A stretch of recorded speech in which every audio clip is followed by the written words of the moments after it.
Karen Barton. Hi there, Karen. I told Mike, just popping out for a coffee, and there she is on the screen. You never know. You never know. How are you, tudo bem? ¿Cómo estás? Very well, thank you. Good. And as I understand it, we are going to continue to talk about Carnival, because the last time I saw you, you were blaming me for not being at your Carnival practice because we were drinking beer in Coimbra, right? That did happen. That did actually happen, didn't it? It wasn't me, Filomena. It wasn't me. So how's it going, Karen? You're part. I mean, here you are. You've moved to Miranda Do Corvo with Mike and family, and you're now taking part in the carnival. Good effort. Yeah, we've been here since July, and been fortunate enough to be able to be a part of a lot of things right here in Miranda. And you know, there's a trick to it. The English Portuguese language barrier is there, but you know, a smile and being able to laugh at yourself goes a long way.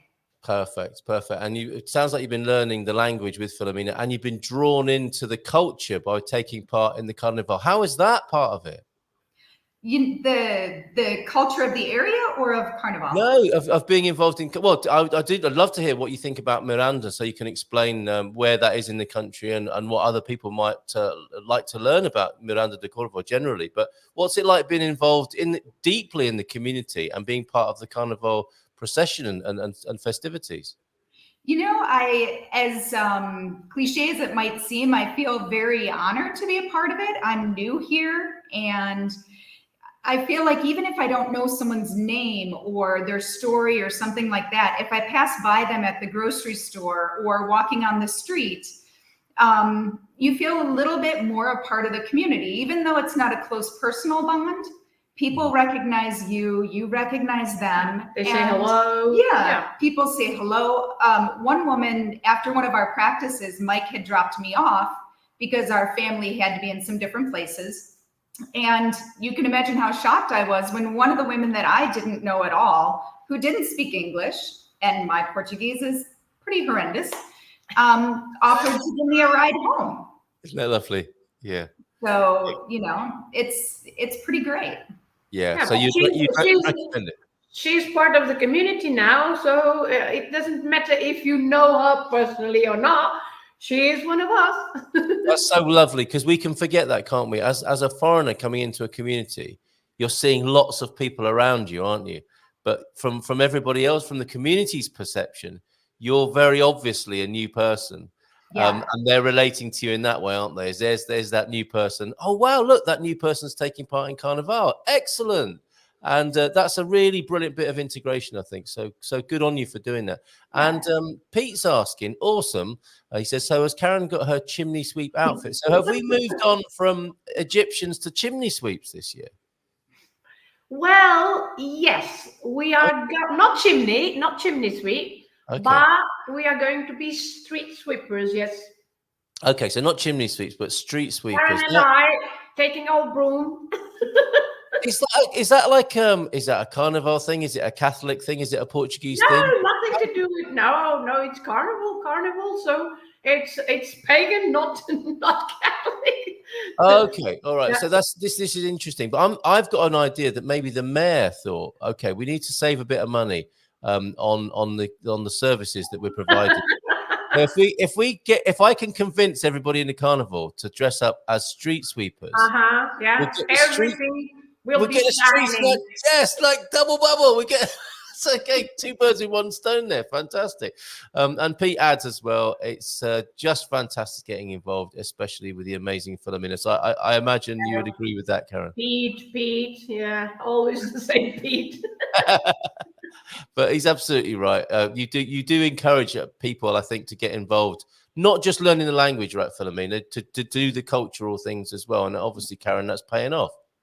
Well, and I have to say, I mean, Filomena does make it so interesting and easy to get engaged, because just being around her, you can tell it's just part of her soul. Like she lives and breathes Portugal in this area. You can't help but to get interested and excited. Yeah. And so it's kind of that little push in the right direction. Then once you start, it's like you just keep on going. Yeah, fantastic. Well, good work. I mean, you haven't been there that long, and it sounds like you're really making yourself part of the community. Can you tell us a bit more from a foreigner's point of view, from someone who's newly arrived in the Miranda do Corvo and that Central Portugal area? What is it you love about living there? Honestly, the reason we chose to move to this area is because it's not a big city. We're from Chicago originally. So to us, even though this is a larger city for here, this feels very cozy to us. So we wanted to live somewhere where it was truly the Portuguese culture and the Portuguese people. We didn't want to move to Portugal to live in a city where everyone speaks English and we can get all the food and all the things that we're used to. If we're moving somewhere new, let's go somewhere new. Yeah. So that's how we ended up where we're at. And we stayed in an Airbnb here and really loved it, came back, stayed again, brought our kids who fell in love with it. And now you're stuck with us. That's wonderful. That's wonderful. And you've got a pretty good city nearby, haven't you? If you do want the bigger, I mean, it's not Chicago exactly, is it? It's Coimbra. Begins with a C and ends with an A, though, interestingly. And they do a pretty darn good beer festival, as we discovered a couple of weekends ago. Barandi was there, of course, and he says, "Say hi to Mike for me, Karen." We had a good laugh in Coimbra. And you get your city fixed, do you? If you do need, a little bit more going on, is that your nearest? That is your nearest city experience, isn't it? Yeah, it's only about 25 minutes by car. And when the new tram system goes in, it'll be even easier. When?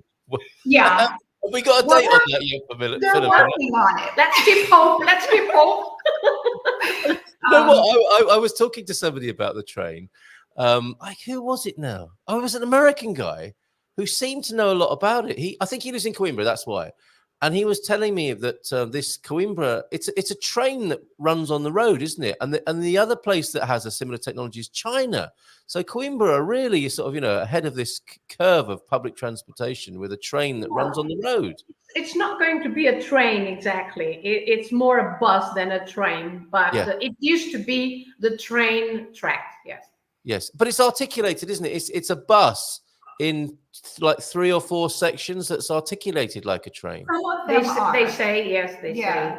I think there are some smaller and then some that are the articulated or longer. But, we'll see. We'll see. It'll get here. Filomena is like, we've waited a long time. I've been waiting for almost 14 years now. So you'll believe it when you see it. Okay, fair enough. Maybe I'll die before they finish. I don't know. No. I want to see. In fact, maybe we should come and do a live broadcast from the train, or at least part of us being in there can be celebrating finally being on the train. But the Prime Minister Antonio Costa, he has already done the whole track. Yes, he has been here a few weeks ago, and he has done on a bus. He has done that track from Coimbra to Lausanne, at least. Really? But not on his knees, as some people would like to see him do. Not on his knees, no. Right. So how did you choose Miranda do Corvo? I mean, looking from Chicago up Portugal, people are going to think, okay, well, I'll start in Lisbon, maybe Porto, maybe Coimbra even. But how do you choose Miranda do Corvo from that distance? Well, we started looking at the different regions. We knew we didn't want to be too far north. And as silly as it sounds, we looked at a lot of pictures of places and other people's just random postings, not that they guided our decision so much as looking at what's going on otherwise in the pictures. Yeah. How did it look around them? What was terrain like? And then looking at what is the weather like, and which changes every 5 minutes. So that felt just like Chicago. Right. Okay. Not as windy though, right? Yeah. Not as windy or cold. Yeah, definitely. But yeah, we knew we wanted to be somewhere central. We didn't particularly want to live on a beach, but have one close enough to access if we wanted. And we're only about 45 minutes from Nazaré.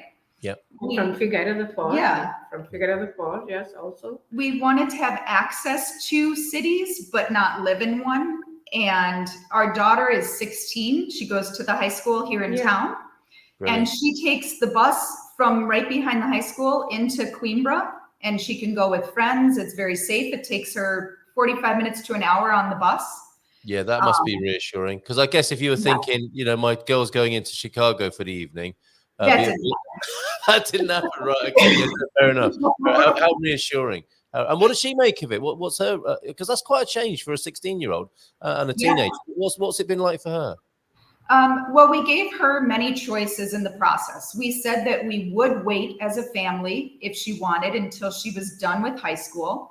And she's always been an adventurous kid. So she said, no, I like it there. Let's give it a try. Well, brilliant. Yeah, she's a really confident, strong kid. Fantastic. We gave her the option. And she's working hard to learn the language. She's learning at school. She has extra Portuguese language classes, but she's also learning with me, and she's making a very good effort. Very good effort. Good, excellent stuff. That's so wonderful. We did give her the choice when we made the decision that we're moving here, if she would go to public school, private Portuguese school, or an international school.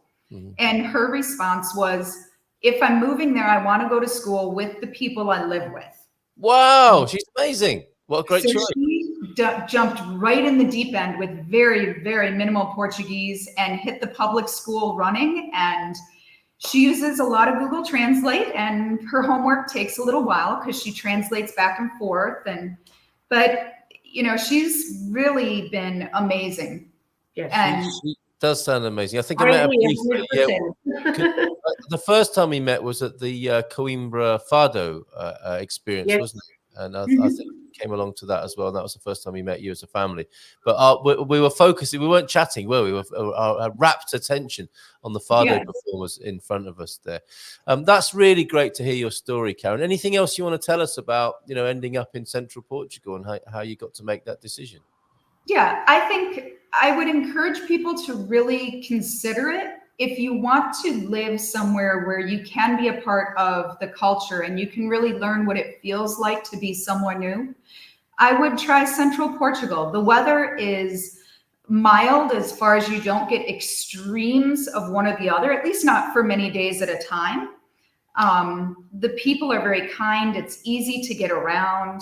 We have everything we need, multiple grocery stores, gas stations, you know, even sport facilities and you know, a bit of sometimes we have some music concerts and also nearby, and it's very near. In Coimbra we also have lots of cultural events, and as an American, of course, the distance is it's all relative, isn't it? I don't suppose you would think too much of if you wanted to drive to Lisbon or even to the Algarve or even up north. You just do it, wouldn't you? You just think, well, that's how we roll in America.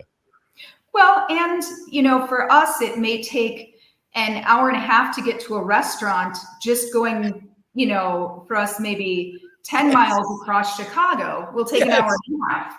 Yeah. I can get in the car and be in Lisbon. I can be in Porto.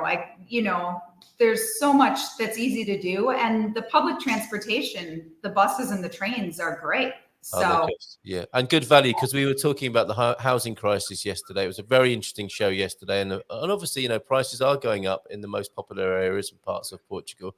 And you can still get some great value in Central Portugal as well. So, I think, you're as much an ambassador as a successful a new inhabitant in the area. You're an ambassador, really, and blazing a bit of a trail in that area. And I'm sure other people from North America will follow in your footsteps there. So, Karen, thank you so much.